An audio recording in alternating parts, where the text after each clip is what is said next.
ते करां बयान में वादा औलाद शरीक दी अमद पहले दी दे अंबर दी साठ छड़ुकदी नहीं ते तेरे ही खान ते तेरे ही करां शिकवे रोजी फेर भी नकारे दी रुकदी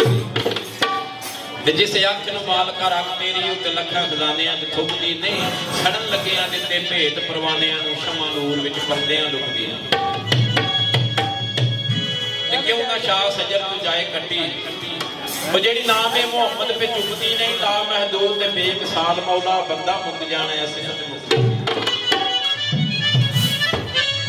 ते बाबे लिखदे ने नेकियां थोड़ियां ते बदियां बहुतियां ने तेरे अमर कीते ना मंजूर सारे रेहा हुद्दी गरूर विच खुबिया मैं हो के हक दे रस्तियों दूर सारे ते सुनी अर्ज मेरी सोहणिया या मौला सुनी अर्ज मेरी सोहणे या मौला छड़ दिते नहीं ऐब गरूर सारे सदके दूर पर दूर दे बख्शदे नहीं हलक यार दे ऐब कसूर सारे